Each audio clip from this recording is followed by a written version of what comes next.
Gejsze, symbol Japonii. Przez wieki ich życie było owiane aurą niedopowiedzeń i kontrowersji. Jakie jest prawdziwe oblicze tej japońskiej ikony? Czy gejsze to tylko wyrafinowane artystki, czy może ich historia jest ściślej powiązana z mroczniejszymi stronami ludzkiej natury? Co z kwestią sprzedaży dziewictwa? Jakie mają zarobki? Jakie było ich pierwotne przeznaczenie i co łączy je z prostytucją? Przenieśmy się do świata gejsz, aby odkryć prawdę o tych kobietach, które od wieków balansują między sztuką a rzeczywistością. Gejsze obok samurajów to bez wątpienia symbol kultury Japonii. Z tą istotną różnicą, że profesja gejsz przetrwała do dziś i jest uważana za żywy skarb japońskiej kultury. Zapraszam zatem do poznania tej profesji. Gejsze wywodzą się z tradycji artystycznych i towarzyskich Japonii, sięgającej głęboko wstecz do epoki Edo, która trwała od XVII do XIX wieku. W tamtych czasach gejsze wywodziły się z kobiet, które wykonywały różne formy sztuki i rozrywki dla arystokracji i bogatych kupców. Ich umiejętności obejmowały nie tylko taniec i grę na instrumentach muzycznych, ale także sztukę rozmowy, poezję i ceremonie herbaciane. Początkowo gejsze nie były wyłącznie towarzyszkami rozrywki. Były także wykształcone w sztuce konwersacji, znane ze swojej inteligencji i erudycji. Wraz z upływem czasu ich rola ewoluowała, stając się bardziej skoncentrowaną na sztuce i rozrywce.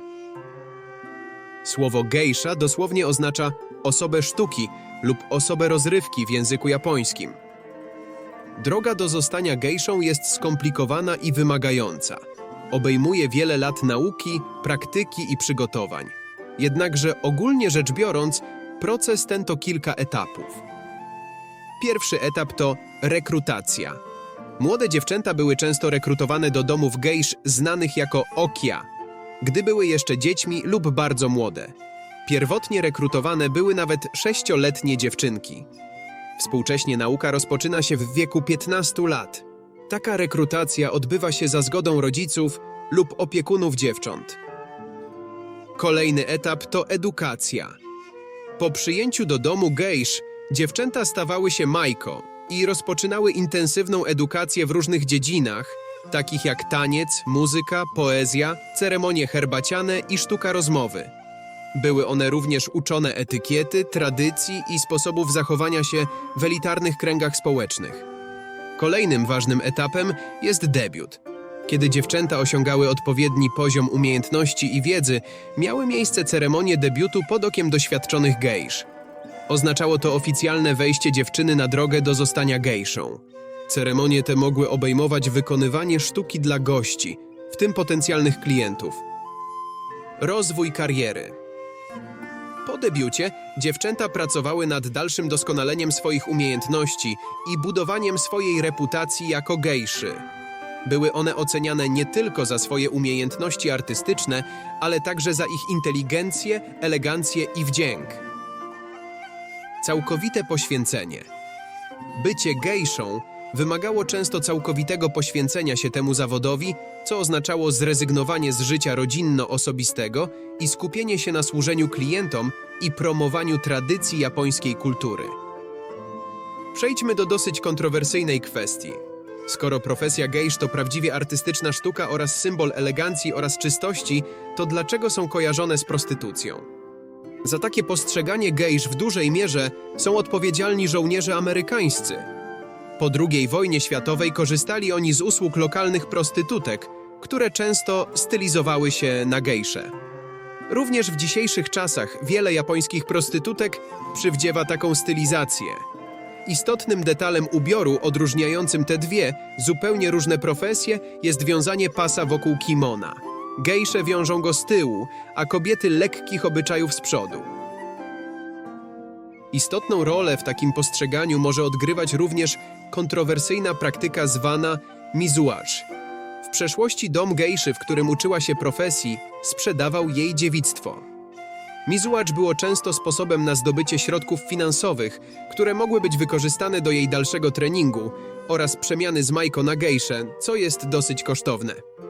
Warto tutaj jednak zaznaczyć, że młode adeptki tej profesji nie musiały wchodzić w relacje cielesne ze swoimi klientami, nawet tymi, którzy zapłacili za ich dziewictwo. Było to raczej formą sponsoringu jej dalszej kariery. Dzisiejsze gejsze zaprzeczają tym praktykom i zaznaczają, że rytuał ten jest ceremonią związaną z osiągnięciem przez Maiko odpowiedniego wieku i zostania gejszą. Warto jednak zaznaczyć, że ten rytuał budzi wiele kontrowersji i nie jest wykluczone, że kiedyś mógł mieć jednak podłoże seksualne. A jak zatem odróżnić uczennicę, czyli Maiko, od gejszy? Maiko charakteryzują się bardzo kolorowymi i bogato zdobionymi kimono oraz ozdobnymi fryzurami z wachlarzami z włosów. Ich stroje są bardziej wyraziste i urozmaicone niż stroje gejsz. Gejsze natomiast noszą bardziej stonowane, eleganckie kimono, które są zazwyczaj mniej kolorowe i bardziej zrównoważone. Są również różnice w makijażu. Maiko noszą więcej różu. Pierwszoroczne Maiko malują tylko dolną wargę, a później cienkie kreski na obydwu wargach, podczas gdy gejsze malują całe usta. Ceremonia przejścia ze stanu Maiko w gejsze wiąże się również ze zmianą kołnierza z purpurowego na biały. A czy zastanawiałeś się, dlaczego gejsze malują twarz na biało? Malowanie twarzy w ten sposób sięga czasów ich początków. Oświetlenie w tamtych czasach było często ograniczone i opierało się na świetle świec lub lamp naftowych, które miały słabszą moc oświetlenia. Aby wyróżnić swoją twarz i ekspresję podczas występów, gejsze stosowały białą pastę, która zapewniała kontrast z ciemnymi włosami i strojem, dzięki czemu ich wyraz twarzy był bardziej widoczny.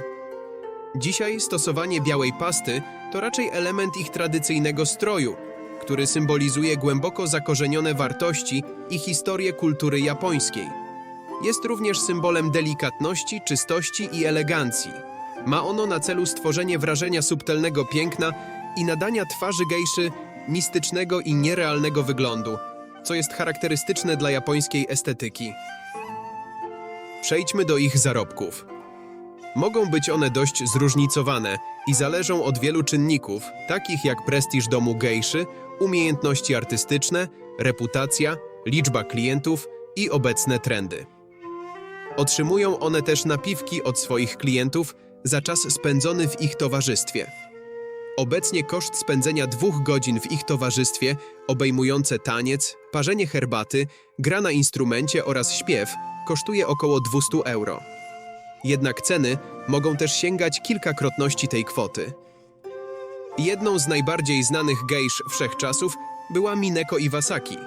Urodziła się w 1949 roku w Kyoto i była częścią słynnej Hanamachi, czyli dzielnicy gejsz w Gion.